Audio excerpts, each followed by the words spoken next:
আসসালামু আলাইকুম। টেল J15 নিয়ে আবার বের হচ্ছি। আমার হচ্ছে আসলে চার্জিং সিস্টেম এখানে করে রাখছি, আর এটা নিয়ে এখন বের হব। দেখি, পুরান ঢাকায় যাব মোহাম্মদপুর থেকে। রাস্তার কন্ডিশন এবং টেলজির আসলে কী কী উপকারিতা বা ইলেকট্রিক বাইকের কী কী উপকারিতা পেয়েছি বা চালিয়ে কতদিন পজিটিভ রিভিউ সব কিছু আপনারা ইয়েতে দেখে ফেলবেন আর কি। তার আগে আমি দেখাচ্ছি, আমি অলমোস্ট 3 মাস প্লাস ইউজ করে ফেলছি। 3 মাসে আমার আর এখানে দেখেন 3659 কিলো চালানো হয়ে গেছে। মানে আমি একদম অথেন্টিক রিভিউটা দিতে যাচ্ছি আজকে। তো ঠিক আছে, আপনারা দেখতে থাকুন। যাই হোক, আবার এক মশলা বৃষ্টি শেষ হলো। শেষ হওয়ার পরে আবার আমি লাইভে আসলাম। বেসিক্যালি যে রোডটা দিয়ে যাচ্ছি এটা খুবই বাজে একটা রোড। বাজে রোড এই কারণে, এটা হচ্ছে ওই বেড়িবাঁধ রোডটা আর কি, কাজ চলতেছে, 8 লেনের কাজ চলতেছে। আচ্ছা, এখন মেইনলি যে জিনিসটা আসলে আপনাদেরকে বলতে চাচ্ছি যে ইলেকট্রিক বাইক বা অর্কাই ফ্যাক্টরি রিভিউটা, যে অনেস্ট রিভিউটা আমি শুরুতে দেখেছিলাম। আমি অলমোস্ট 3100 প্লাস কিলো চালিয়ে ফেলছি, 3 মাস হবে এটা নিয়েছি। তো রিভিউ থেকে যতটুকু আমি একদম ফুল আমার এক্সপিরিয়েন্স থেকে আমি বলে দিচ্ছি যে এটার এক্সপিরিয়েন্স কেমন। আর এটার এক্সপিরিয়েন্স আমার কাছে ভালো হওয়ার কারণ হচ্ছে, এর আগে আমি কখনো বাইক ইউজ করি নাই। সো এটাই আমার ফার্স্ট বাইক, এটা ইলেকট্রিক হোক বা তেলেরই হোক, এটা আমার ফার্স্ট বাইক। তো ফার্স্ট বাইক হিসেবে আসলে ভালো লাগাই স্বাভাবিক। এখন আমাকে যা শুরুতে যখন কিনছি, আমাকে যা বলছিল এটা সম্পর্কে, আমি সেটার সাথে একটু এটা ম্যাচ করার ট্রাই করতেছি একটা 3 মান্থ। শুরুতে হচ্ছে এটা আমি যখন কিনেছি সেটা বলেছিল 80 কিলো যাবে, মানে যেটা শুরুতে বলে আর কি, তাদের ম্যাক্সিমাম মাইলেজ যেটা বলে ওইটাই। কিন্তু আসলে বেসিক্যালি শুরুতে যেটা বলে মাইলেজ ওইরকম যাবে না। সেটার জন্য আপনার ওয়েট কম থাকতে হবে, গাড়ির ওয়েট, মানে গাড়িতে যত কম ওয়েট নিতে পারবেন। কিন্তু আমি এটা বেশিরভাগ টাইমে পিলিয়ন নিয়ে চালাই বা আমি নিজে চালাই। আমি যেহেতু একটা অ্যাডাল্ট মানুষ, মোটামুটি একটা ওয়েট আছে। সো এই ওয়েটের উপর নির্ভর করে আমি এটা অন অ্যাভারেজ বলতে গেলে এভারেজ 60 কিলো পাচ্ছি। তার উপরে কারণ হচ্ছে এটা মুডের কারণে। আমি অলওয়েজ মুড 2-তে দিয়ে চালাই, যার অ্যাভারেজ স্পিড থাকে হচ্ছে আপনার 40 থেকে 45। আর তো 60 অ্যাভারেজ আমার চলে। মানে আমি মোটামুটি ঢাকা শহরে যতদিন চলছি, ঢাকা শহরে চলার জন্য এটা পারফেক্ট। আর এটা দিয়ে যদি বলেন পিলিয়ন, হ্যাঁ পিলিয়ন নিয়েও এটা অন অ্যাভারেজ আপনার 50 কিলোর কাছাকাছি, 50 কিলোর মতো পাবেন। তো এইটা মাইলেজ ইস্যু তো কোনো ইস্যু আমি পাই নাই, কারণ 80 বললেও অন অ্যাভারেজ আপনি যদি এটা চান 70 নিতে পারেন। সেটা হচ্ছে আপনি মোড 1 ইকো মোডে চালালে। এটা হচ্ছে আপনার 1 নাম্বার দিক যেটা বলেছিল, তার সাথে মিল রেখে আমি কথাটা বলেছি আর কার কাছে কি। আর আপনারা কে কী পেয়েছেন তা তো জানি না। আমার এটাতে হচ্ছে একবার এখন পর্যন্ত কোনো 3 মাসে কোনো ইস্যু হয় নাই। কিন্তু গাড়ির হচ্ছে আপনার একটা ওয়ারেন্টি আছে। আপনার শুরুতে ওরা হচ্ছে বলেছিল 2 বছরের ওয়ারেন্টি অ্যাভেলেবেল আছে। মানে হচ্ছে গাড়িতে যদি কোনো মোটরের বা কোনো পার্টসের সমস্যা হয়, সেই ক্ষেত্রে তারা হচ্ছে সেই ওয়ারেন্টিটা দিয়ে থাকে আর কি, পার্টস চেঞ্জ করে দিবে। আর ব্যাটারির ক্ষেত্রে 18 মাসের ওয়ারেন্টি দিয়েছে। আমার 3 মাস শেষ হয়েছে। সেটা ড্রেন কতটুকু করেছে, আমি রেগুলারই আসলে চার্জ দিতে হয় আমার, যেহেতু regular on average 40 plus kilo চালানো হয়। আমি একদিন চালালাম, পরের দিন যদি একটা না যায়, এই কারণে হচ্ছে আমার রেগুলার বেসিসেই আপনাদের চার্জ দিতে হয়। এখন আসি, শুরুতে দেখাইছিলাম আপনার হচ্ছে চার্জিং সিস্টেমটা হচ্ছে বাসার নিচে। আমি দোতলা থাকি, বাসার নিচে হচ্ছে তার নিয়ে রাখছি। তার নামায় আমি হচ্ছে চার্জ দিই। চার্জ হইতে অনেক টাইম লাগে। এটা আসলে অন এভারেজ সব বাংলাদেশের সব ইলেকট্রিক বাইকেরই এখন চার্জিং সিস্টেম এরকম, প্রায় 6-7 ঘন্টা লাগবেই। আর বৃষ্টির মধ্যে চালানোর জন্য আমি বলেছিলাম যে আমি হাঁটু পানি পর্যন্ত চালাইছি এটা। দেখেন কী অবস্থা, এই রাস্তার মধ্যে আমি রেগুলার চালাই। হ্যাঁ, কাদা, বৃষ্টি, পানি সব কিছু থাকে। একটু বৃষ্টি হলে এখানে কাদা পানি জমে যায়, রাস্তার কাজ চলতেছে আর ভাঙা চোরা। তবে এটার সবচেয়ে আপনার যে, আচ্ছা আগে পজিটিভ দিকগুলো বলি। পজিটিভ দিকের মধ্যে হচ্ছে আপনার সার্ভিস ওকে। ওদের কাছে এখন পর্যন্ত আমি সার্ভিস নিচ্ছি হচ্ছে 2টা। তেমন কোনো ইস্যু ছিল না, সার্ভিসটা জাস্ট পার্টস পুরস একটু খুলে ব্রেক টেক দিয়ে ঠিক করে দিচ্ছে, জাস্ট এটাই। আর একবার হচ্ছে ব্যাটারিটা চেক করাইছিলাম পুরোপুরি, দ্যাটস ইট। আর সার্ভিস বলতে এটা নিয়ে আসলে লং রোডের বাইক না, এটা হালকা তো, আর ইভি যেহেতু এটা লং রুট বা হাইওয়ের গাড়ি না, তো এইটা একটা এটা নিয়ে কখনো ওই ধরনের মানে ঢাকা সিটির বাইরে যে আপনারা হচ্ছে শর্ট রুট ছাড়া অন্য কোনো রুটে আসলে গেলে আপনারা হয়তো বা বিপদে পড়বেন, বা বড় গাড়ির ধাক্কা বাতাস কতটুকু সহ্য করতে পারবে তাও নিয়ে সন্দেহ।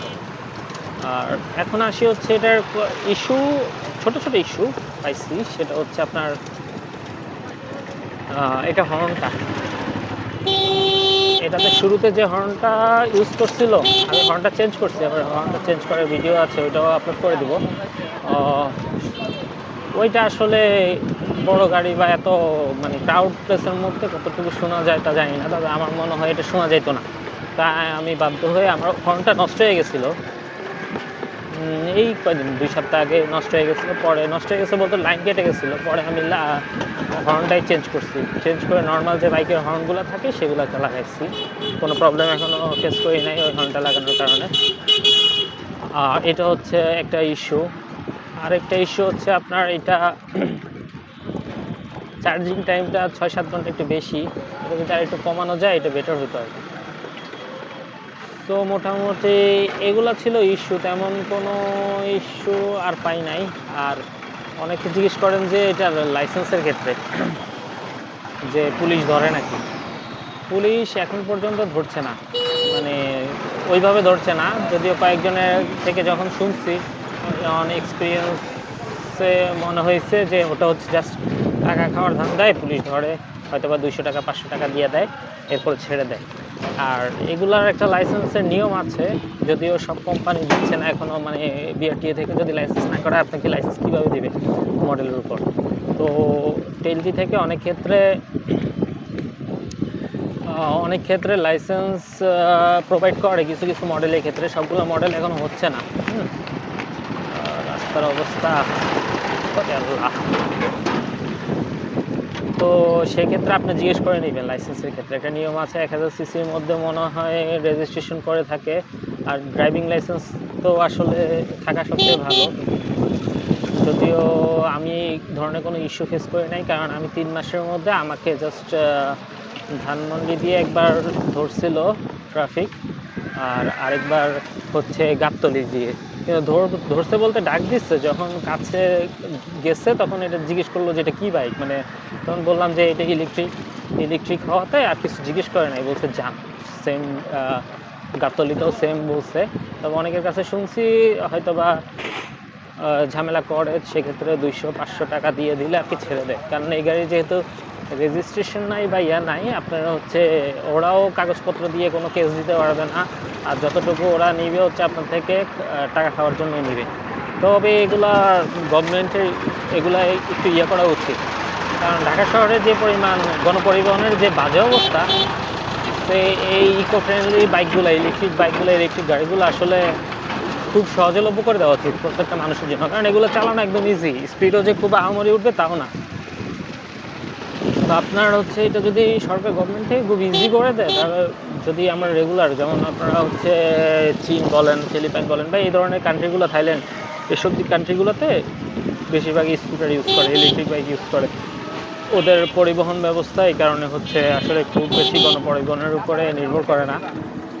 তো বাংলাদেশের মানে ঢাকা শহরের বাসগুলোর যে অবস্থা, মানে আর অটোরিকশার অবস্থা তো ভয়াবহ খারাপ। সবচেয়ে বেশি প্রবলেম ফেস করি এই অটোরিকশার কারণে ঢাকা শহরে। আমি প্রচুর প্রবলেম ফেস করছি এই অটোরিকশার কারণে, অ্যাক্সিডেন্ট হওয়ার মতো উপক্রম হয়েছে অনেক সময়। তো আসলে বেসিক্যালি মানে ওগুলো নির্ভর কমাতে গেলে আপনারা যদি প্রত্যেকটা নাগরিক বা প্রত্যেকটা ঢাকা শহরে যারা চলাচল করে ইজি ওয়েতে এগুলো দেওয়া যায়, মানে এগুলো সহজলভ্য করা যায়, তাহলে কিন্তু খুব ইজিলি ঢাকা শহরে গণপরিবহনের উপর চাপ কমবে, রাস্তার উপরে চাপ কমবে, কারণ এগুলো তো খুব স্পেস খাবে না। আর আরেকটা জিনিস, স্পিডের কথা যেহেতু বলেছি, এটা কিন্তু মাইলেজ, স্পিড যত স্পিড কম হবে মাইলেজ তত বেশি পাবে। এটা শুধু এটার ক্ষেত্রে না, যে কোনো ইলেকট্রিক বাইকের ক্ষেত্রেই। তো এটা হচ্ছে স্পিড পেয়েছি আমি সর্বোচ্চ নাম্বার, মানে 3 নাম্বার মোডে দিয়ে 53 পর্যন্ত উঠাইছি একবারই। মানে এটা হচ্ছে আসলে এত স্পিড উঠানো ভালো না। আর অন অ্যাভারেজ আপনাদের হচ্ছে স্পিড আমি অ্যাভারেজ 40-45 বা চার্জ এখন একদম যখন ফার্স্টে চার্জ দিবেন তখন স্পিডটা বেশি থাকে, 45-47 পর্যন্ত টুতে পাওয়া যায় আর একে গেলে হচ্ছে 40 পাওয়া যায় শুরুর চার্জে। এরপর থেকে 30-35 পর্যন্ত আপনাদের হচ্ছে চার্জ থাকে, চার্জ কম থাকে। একে চললে আপনাদের মাইলেজ বেশি পাবেন।